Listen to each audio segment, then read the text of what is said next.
Les gars, je viens de me taper le petit orteil contre un meuble. J'ai mal. Ça fait bizarre. Je reviens un peu des fins fonds de la terre.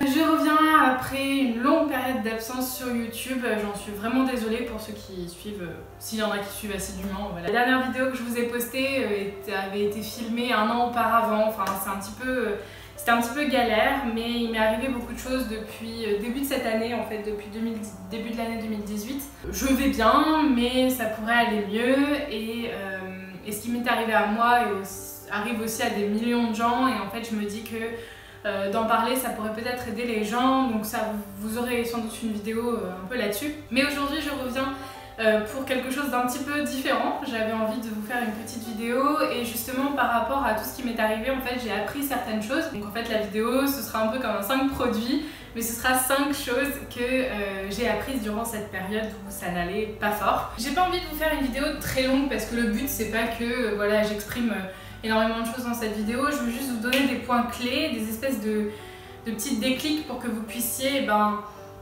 vous rendre compte de certaines choses et peut-être évoluer vous aussi dans votre vie. Je vais commencer directement par le point numéro 1 qui est « On a le droit de douter ». C'est comme ça que je l'ai intitulé parce qu'en fait c'est exactement la phrase qu'il faut se dire tout le temps, c'est qu'on a vraiment le droit de douter de tout et de tous les sujets. Justement, douter, c'est un petit peu se remettre en question, donc c'est pas forcément plus mal. Quand on se remet en question soi-même, ça veut dire qu'on se pose des questions sur des choses qui vont et des choses qui ne vont pas. On essaie de voir quels sont les problèmes, on essaie de trouver des solutions aussi parfois.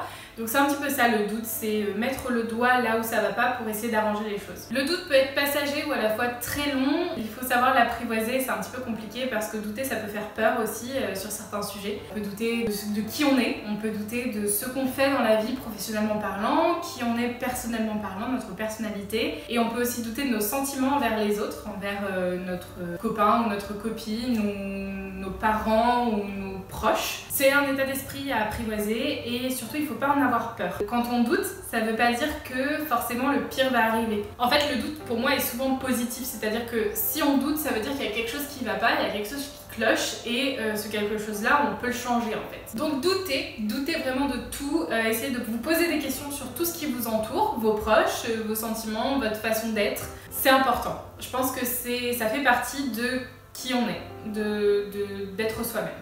Deuxième chose, l'amour que l'on nous porte n'est pas forcément démonstratif. Il faut savoir que certaines personnes préfèrent montrer leur amour en faisant des câlins, des bisous, en ayant des contacts physiques, ou alors des mots qui sont vraiment forts, des je t'aime, des je tiens à toi.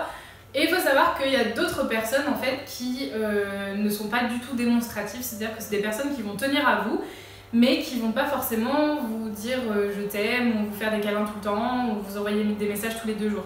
C'est des personnes qui vont penser à vous mais qui vont pas forcément vous démontrer leur amour. Ce sont des personnes qui vont créer des petites attentions un peu plus subtiles mais qui vont être présentes et qui vont, ma foi, faire partie des personnes qui nous aiment et nous encouragent. Le point 3, c'est un point très difficile pour moi, mais on a le droit d'être égoïste. C'est même pas on a le droit d'être égoïste, c'est conseiller. C'est on doit être égoïste à un moment donné dans notre vie. On a besoin de penser à soi et de se recentrer sur soi-même. Penser à soi, en fait, c'est primordial. C'est quelque chose, c'est un besoin un peu primitif en fait. On a besoin de se recentrer sur soi-même. Alors ça peut être quelque chose de très difficile quand on a une famille, quand on a un boulot prenant, quand on a voilà, une vie un petit peu très occupée et où on n'a pas beaucoup de temps pour soi. Cependant, c'est essentiel de se faire plaisir, il faut absolument s'écouter, c'est-à-dire écouter ses envies et faire ce dont on a envie aussi parfois. Par exemple, quand vous avez des dimanches ou des jours de repos, il ne faut pas se culpabiliser forcément de n'avoir rien fait si vous avez envie de rien faire. Je m'explique. C'est dimanche. Admettons, vous n'avez absolument rien envie de faire, c'est-à-dire que votre journée va se résumer à Netflix, chill, couette, cacao, café, thé, tout ce que vous voulez. Si vous avez envie de faire ça, je ne pense pas qu'il y ait de raison de se culpabiliser. Bon après, il ne faut pas le faire tous les jours de votre vie et tous les dimanches de votre vie, mais une fois de temps en temps, écoutez, on fait de mal à personne à regarder des séries et des films en faisant rien sur son canapé ou dans son lit. Je pense que ça peut nous faire du bien aussi de se poser et de ne rien faire parce qu'on a des vies et on est dans une société où on fait énormément de choses et où on est tout le temps occupé et où il faut tout le temps qu'on fasse quelque chose. 4e point, vous n'êtes pas seul. On n'est pas seul. Personne n'est seul. On a des proches qui nous entourent, qui nous aiment comme je l'ai dit auparavant. On a aussi pléthore de professionnels qui sont là autour de nous et qui peuvent nous aider dans des situations vraiment critiques où là on a besoin de l'aide d'un professionnel, ce qui peut arriver. J'ai vu récemment une vidéo de la youtubeuse Marine LB, je sais pas si vous la connaissez, dans ces cas-là je vous mets son lien de chaîne quelque part par là. Et elle disait dans sa vidéo qui s'appelle La vérité sur mon état je crois, elle disait qu'elle avait vu des professionnels parce que elle était atteinte d'un certain mal, vous irez voir la vidéo si vous en avez envie. Et en fait, elle a été voir des professionnels et c'était très long pour avoir un résultat en fait. Elle a passé des jours et des séances et des heures avec ces professionnels-là pour à la fin en fait que ça donne quelque chose, mais c'était hyper long. Donc en fait, ce que je veux dire par là, c'est qu'il ne faut pas vous démoraliser. Les professionnels, ils sont là, mais c'est pas instantané. C'est pas hop, je vais voir un professionnel, le lendemain ça va aller mieux.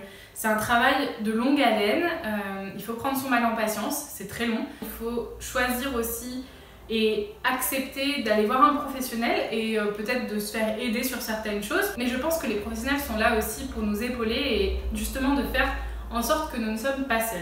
Et le dernier point, le 5e point, c'est pour vous dire que nous sommes tous plus forts que ce que l'on croit en fait. La preuve en est, je fais cette vidéo aujourd'hui, ce qui est une première et depuis longtemps les gars. Mais voilà, lutter contre son esprit et contre son corps parfois aussi c'est épuisant et très compliqué. Et j'en fais les frais et croyez-moi c'est pas facile. Je vous expliquerai tout ça, mais on est toujours plus fort parce que au final je suis toujours là en fait depuis janvier, c'est la merde. Là je filme une vidéo, peut-être que demain j'en tournerai 2 ou peut-être que juste après je vais avoir envie d'en tourner 3, j'en sais rien. Mais voilà, il est important de savoir qu'on est toujours plus fort. À l'intérieur de nous on a une force qui est cachée, il faut bien sûr la faire sortir et la trouver, c'est ça qui n'est pas facile, mais on l'a toujours au fond de nous. Je crois que j'en ai terminé. Je voulais simplement vous dire d'être vous-même, de continuer à faire ce que vous avez envie de faire, de ne pas vous forcer et d'accepter quand il y a un souci et de régler ce souci aussi parce que c'est ça qui nous fait avancer. C'est de passer au-dessus des obstacles en fait qui nous pourrissent la vie. J'espère que je reviendrai vite avec de nouvelles vidéos. J'ai quelques idées déjà, une vidéo 5 séries, ça fait longtemps que j'en ai pas fait je crois. Une vidéo du coup sur ce qui m'arrive et je pense que je vais vous la faire en plusieurs épisodes parce que sinon ça va durer 1h30 et c'est inregardable une vidéo d'1h30, on est tout à fait d'accord. J'ai aussi prévu une petite vidéo sur l'amour avec un grand A, je suis en train de la travailler un peu, je voudrais pas qu'elle fasse trop kitsch. Si vous avez d'ailleurs des questions sur ce sujet là, sur l'amour en général, alors que ce soit sentimental avec un copain ou une copine ou que ce soit amical ou que ce soit familial, vous pouvez me les poser en commentaire ou sur les réseaux sociaux, je vous les remets en barre d'infos de toute façon. Et puis je sais pas si je l'ai dit par ici mais je crois pas, donc je vous le dis, Birdie Lee, qui était déjà venue sur ma chaîne, en fait qui s'était fait connaître sur ma chaîne, a ouvert sa propre chaîne YouTube spécifiquement sur l'écriture. Donc je vous la mets sur l'écran, vous pouvez aller vous abonner à sa chaîne, c'est fortement recommandé, elle fait du très bon contenu, surtout pour les gens qui aiment écrire et qui sont auteurs ou qui veulent le devenir, c'est très intéressant. Et je voulais vous remercier de vive voix vraiment pour les plus de 100 abonnés. Moi je suis très contente qu'on soit, je crois qu'on est 104 actuellement à l'heure où je tourne la vidéo sur cette chaîne, qu'il y ait des personnes qui interagissent sous les vidéos, même si c'est pour dire là t'as tort ou là t'as raison. J'aime beaucoup répondre aux commentaires, donc quand je peux, je le fais. Et je vous remercie d'être nombreux et de suivre un petit peu mes vidéos. J'espère pouvoir vous apporter du positif, de l'aide et un petit peu de bonne humeur dans votre journée. Voilà. Sur ce, je vous embrasse, merci encore et à très bientôt pour une prochaine vidéo. Bye bye.